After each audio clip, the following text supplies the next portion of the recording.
I can't speak to your process when preparing for this year's fantasy football drafts.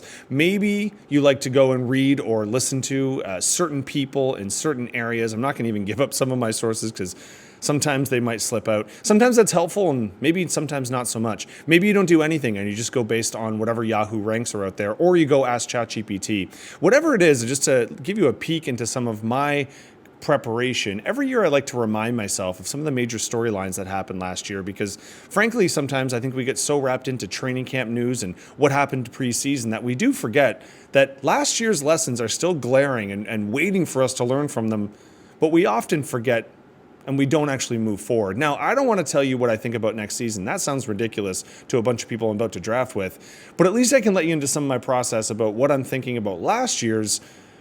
And maybe that helps spark some ideas going your way. Or maybe you just enjoy the next little bit. Not really sure. I didn't really do this last year. I didn't have time. But 2 years ago, I did this to a different movie. Because what I also like to do is rewatch movies and then pull from those and try and have them theme how I look at it. So on one of my several long flights recently, and we're talking about the 14-hour numbers from either Toronto to Hong Kong or vice versa, I watched a movie and rewatched a movie I hadn't seen in quite some time, and I wrote down a bunch of quotes. I tried to narrow it down to about 10 here. Well, there is 10, but some of them have more than one quote. So I have my 10 major storylines or things I wanted to remember from last year's fantasy season as told by the movie Tombstone.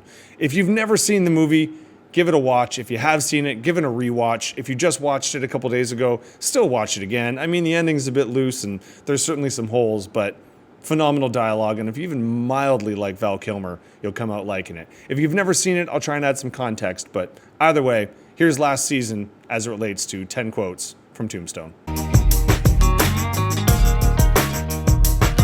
In fantasy and in Tombstone, one of the kind of mirroring characteristics is the most important character, Wyatt Earp, who's going to take the kind of main lead, and this is played by Kurt Russell, not to be confused by the movie Wyatt Earp, played by Kevin Costner, released almost at the same time. If you're a 90s kid, you know what I'm talking about. Don't worry, this one's better. He's not a boring character, but he's just a more stoic character, and I think in fantasy sports, sometimes those end up being the picks, the ones that you assume are going to be pretty good, and then you make them, and then, yeah, they're either good or they're not. But in this case, these are your MVPs. And I thought last year, while we have a few more exciting characters I'd like to talk about, and certainly in the movie there's a more exciting character, I had to pick Wyatt Earp quotes to really emphasize the MVP of the fantasy season. And I think probably the two that stood out the most, the one that is nearing the end of a scene that I'm going to make reference to later, when he's smacking around Billy Bob Thornton, and he just looks at him and says, "You going to do something or just stand there and bleed?" Now, this is actually his third kind of riff back and forth. And actually, the other two are kind of weirdly sexual. The skin the smoke wagon and see what happens, or jerk that pistol and go to work. If you wear a cowboy hat, you can say a lot of things and have it pass that you can't say in normal life. But this, to me, also could have been mirrored when he's kind of losing it at the end. And he said, "You tell him I'm coming and hell's coming with me." Again, the kind of like very stoic and very like Kurt Russell-y quotes. This relates to our MVPs of the season. I kind of broke it down by position, and they mostly who they thought they were going to be. In quarterback, Josh Allen was the number one, and if you took him early, you got paid off for it. That doesn't happen all the time, but he was the best quarterback, and not really by that much. It was there was a bit of a gap. In running back, I guess the only risk is CMC was the number one, and he kind of always is ...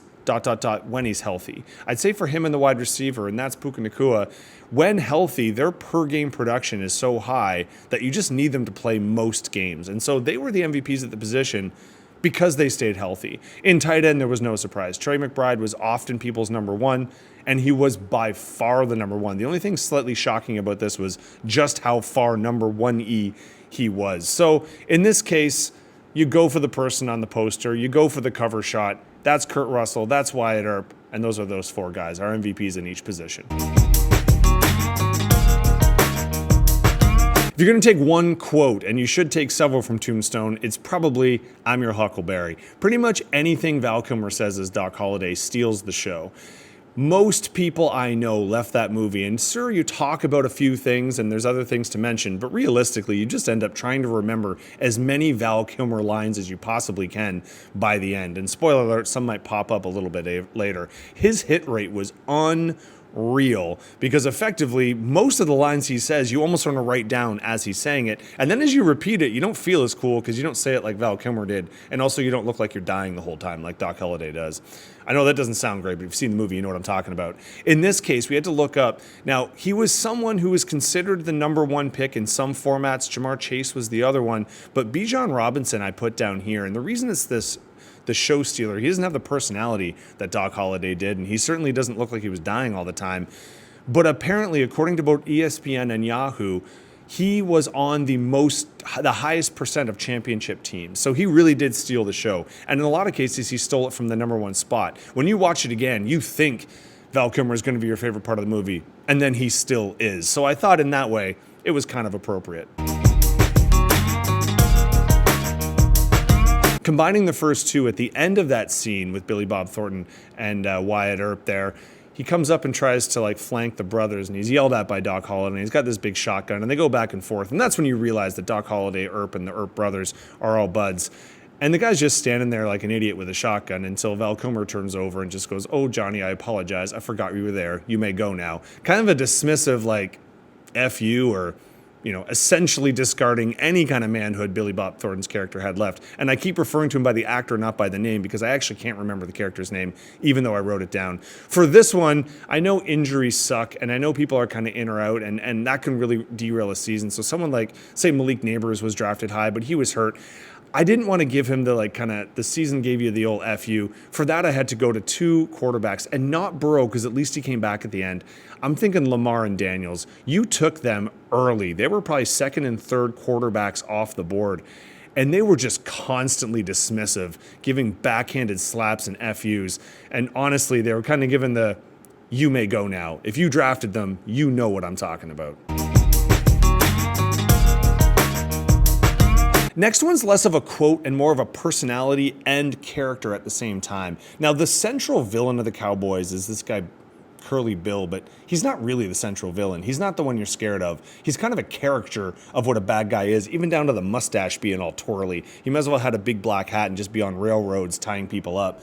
But actually the bad guy that you're more concerned about is Ringo, played by Michael Biehn. And if he looks familiar, he should. If you look at his IMDb early on, you would have thought he was going to be epic. He was essentially the lead hero in the first Terminator. He's John Connor's dad.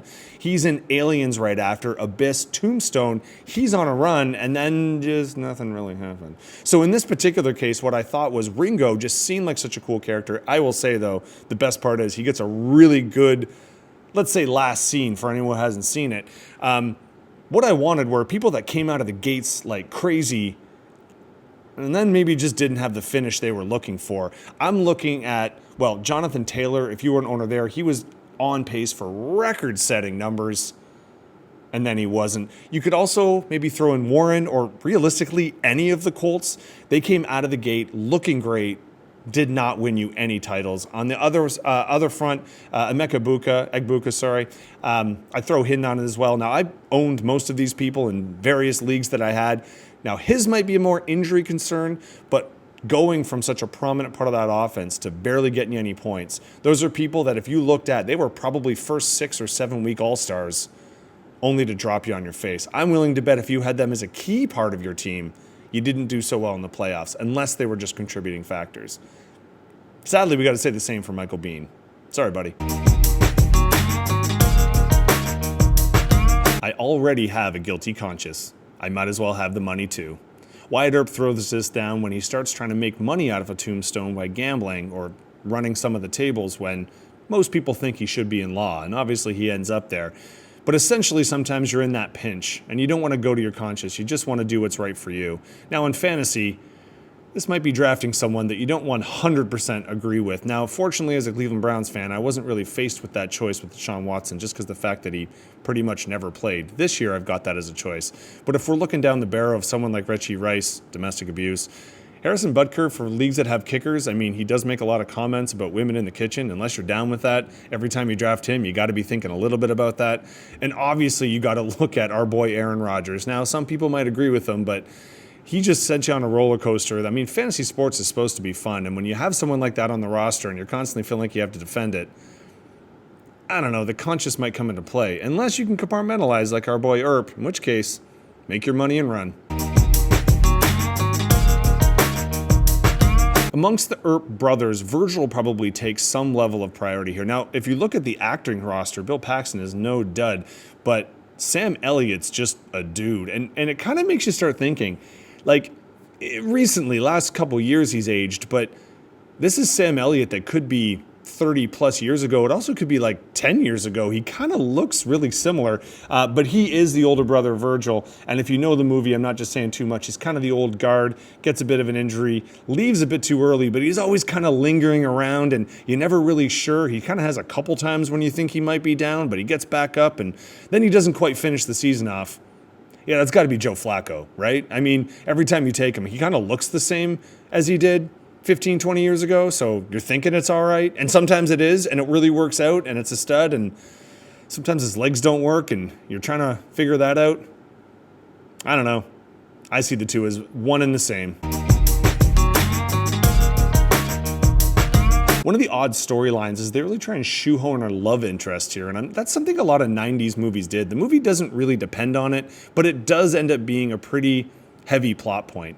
In this case, there's kind of two polar opposites in women, and he's taking a chance either way. There is his actual wife, Maddie, who clearly looks like she's on opiates most of the time and isn't doing so hot and ends up leaving. Then there's Josephine, the more exciting option and someone he could take a risk with. When I was thinking about this, I was thinking more just like when we're in those points, we know there's market value to be had, and we know there's people who slide up and down. And we kind of take a gamble, and how that gamble goes really does swing our year. But did you get stuck with a Maddie, or did you get stuck with a Josephine? Maddie's, in this case, the kind of wet blanket bedbound. Unfortunately, someone like Justin Jefferson, just because of the offense, he seems cool. The situation definitely didn't. Saquon Barkley for the first half of the year, even though he popped out of it. I would throw in someone like Marvin Harrison, maybe Kincaid or Andrews. But BTJ is probably the biggest wet blanket. If you had Brian Thomas Jr., you thought you were getting someone who could be transcendent. And he kind of just got a wet blanket. And at first we could blame the offense, but then we had to take a look and say, well, other people are starting to score. And you kind of just bet on the wrong horse. On the Josephine side, if you took some live wires like JSN, Olave, HN, Henry, and even to an extent Travis Kelce, I know he didn't play amazing, but he was the tight end for people. But the other four people, the two wideouts and two running backs, they were certainly some that people were not super keen on. And they may have just won your league, especially if you look at Henry. He had his ups and his downs, but his playoffs, he certainly had up. So JSN, Olave, HN, and Henry, I take them as my Josephines. A back and forth near the end of the movie when you realize Doc Holliday is pretty much playing himself dead, and he does have a disease here. That was based on historical fact. But as he starts going around with the Immortals, he's with a bunch of guys who are healthier trying to chase down all the bad guys. And then there's the exchange that goes back and forth that says effectively, Wyatt Earp is my friend. The response is, hell, I got lots of friends. With a stoic eye, he just goes, I don't. In this particular case, I mean, you can look at how Doc just kind of comes to the moment. Whenever there's something he needs to step up for, whether it's the shootout at the OK Corral, when again, he looks tanked, but they give him a shotgun, and when he needs to, he's up. Right? Or one of the final standoffs when he has the one-on-one that he's not supposed to be in. He milks the injury a little bit, comes out of the blue and throws down his "You're no Daisy" as the guy's going down, which is just a stone-cold remark. Or the walking over someone's grave. Again, cannot praise Val Kilmer enough for this one. But time and time again, when he's needed, Doc steps up, and especially when Wyatt needs him in particular. If you can get through that last scene when he's in the hospital beds, thanks for all being being there for me, Doc. Don't want to get too emotional, but just don't watch that scene if you don't want to be. In this case, I wanted to get the guys who, whether you think they're there or not, and they certainly have their downs, and in some cases they actually looked almost dead.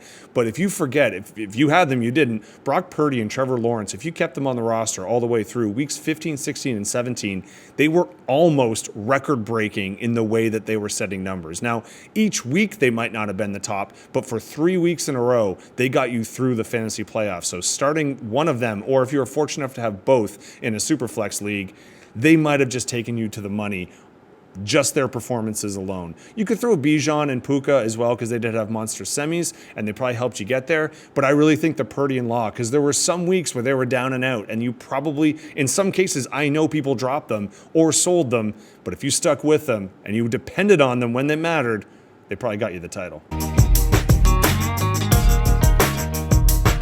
For the ninth, this is more of a look back on my recollection. I did watch this with my dad when it first came out, not in the theaters, but shortly thereafter. And for any child of the 90s, there's a weird face that pops up in Jason Priestley. Now, if you knew Jason Priestley like I did back then, you knew 90210, and he was supposed to be the show. Now, I grew up with an older sister who had convinced me that everyone from 90210 were going to be the most important celebrities of all time. So it's really just him and Luke Perry for a while there as a wall fixture. Well, them and the New Kids on the Block. I'm not trying to, bust my sister's shot on this one, but those were kind of the big poster items.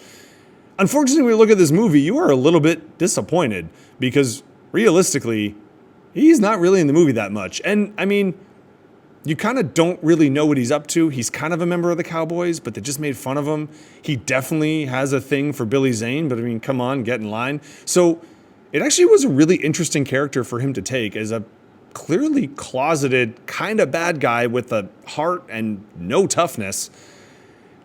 When I was thinking of this, it's just such a mind-boggling situation and such an interesting thing to look at that just finishes in a very obvious way. So for me, I went in pretty much all tight ends that were not Trey McBride. I mean, Kyle Pitts was the number 2 tight end, and there were weeks he did not score. Dallas Goedert, Travis Kelce, these are our top 4 overall scorers. If you had McBride, you were laughing. If not, it was a realm of confusion and interesting choices and odd decisions, and certainly not what you thought you were buying in for. So the way I think about getting tight end, because I only had Trey McBride, I think, in 2 leagues, was really how I was trying to compartmentalize Jason Priestley's role when I watched this movie in the 90s. Might be far-fetched, but that's where I went. The last of the 10 quotes is several quotes because I cannot tell you enough to go watch Best of Val Kilmer in this one. So whether it's I've not yet begun to defile myself or why Ike, whatever do you mean? Let's have a spelling contest. Or some of the heads up that he had, the Doc Ringo heads up, the one where they're spinning, I'm sure I'm Hayden, and then they go into Latin, and then the gun the glass showdown, and obviously one of the last ones. Game changer of a movie. When I watch those scenes, and when I was watching them at the time, I remember thinking, who is this person? I hadn't seen Top Gun yet. That's more of my age. Who is this person, and why is he not the most famous person? Why is this not winning all of the awards? It also kind of exposed me to the fact that apparently some of the coolest movies of the year didn't always get Academy love. Now, you can go back and critique that performance if you want, but I promise you, there are YouTube feeds out there that will agree with me. So in my mind, this was a game changer for me. How I looked at movies, how I looked at Val Kilmer, and just how much I enjoyed this movie. So I wanted to put the game changers from last season. These aren't necessarily your MVPs because Doc is essentially untouchable after these scenes. Anything he can do is amazing, and he's going to be the best part. So if you picked up these people, if you drafted them and kept them all the way through, amazing job. You probably were laughing all the way to the bank. But if you picked up some of them on the waiver wire, even better. Now, tight end, I don't really have one of these. Pitts, I guess, would be the one because he kind of came on late. I suppose. Dallas Goedert probably, because at least he was fairly consistent. But if we're looking at the big 3 positions, quarterback, it's got to be Matt Stafford. Not just the fact that he was MVP in real life, but you could have gotten him with like the last round pick in most drafts, and he was QB2 on the year. We are trained to pick mobile quarterbacks, and I've already mentioned 2 mobile quarterbacks as a disappointment. Stafford sure wasn't. Every year there's a pocket passer that comes out. This year it was him. At running back, I kind of split between the overall RB10 and RB11, and that's Etienne and Javonte Williams. You could get these in mid or late rounds, and in some cases, these were waiver wire pickups, more on the Williams front later on, and they were scoring. To be a top 12 running back and to get them when you got them, that's a stealer. And I think at the wide receiver position, I mentioned it in each league's breakdown, if you took Michael Wilson, his last 6 weeks, he was borderline elite. It's going to be interesting to see what that translates to this year, but doesn't matter about this year. I'm talking about last year. He was a game changer. I'm not sure who I helped or who I hurt in this making, but you need to know I entertain myself, and that's 90% of what I do. And hopefully, if you're anything like me, I entertained you as well. Want to talk more fantasy stuff? Let's wait till after the draft, and I can tell you what I really think about players. Until then, whatever research you're trying to do, or lack thereof, I do wish you the best of luck. Happy drafting, crew.